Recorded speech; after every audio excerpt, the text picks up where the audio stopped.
Valentine's Day doesn't have to mean a fancy restaurant. The kitchen might be the best place to connect. Joining me today is therapist and author Debra Borden, whose new book, Cooking as Therapy, shows how everyday cooking can bring couples closer. Welcome, Debra. Thanks so much for having me and asking me to share this incredible experiential therapy.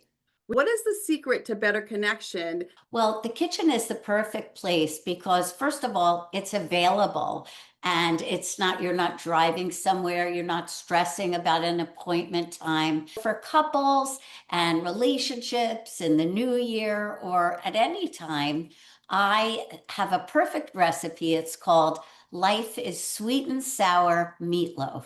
Tell us about your 3M cooking therapy. It's mindfulness, metaphors, and mastery. What I do is start by asking the participants, what are you bringing to the table today? So let's just start with the meat. The meat is a really great metaphor. It's sort of like that's the marriage, that's the relationship. We get some breadcrumbs, and breadcrumbs represent bindings. And I would ask a couple at this minute to take a moment and talk about the things that keep this marriage together. One of my favorite metaphors that I use a lot in cooking therapy is we crack an egg right into the dish and we don't beat it.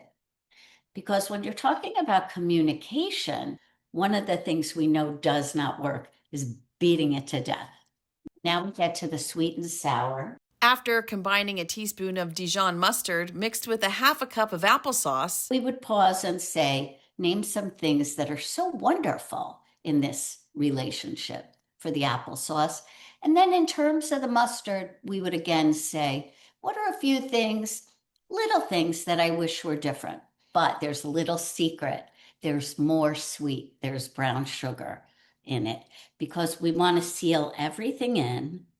We want to pour in everything we've discussed. and after an hour in the oven, voila, it's ready. It's nice to plate it nicely, I think. And this is the last M, mastery. Debra's book, Cooking as Therapy, is available now in bookstores and at cookingastherapybooks.com. You can also sign up for her newsletter at therapeuticbites.com.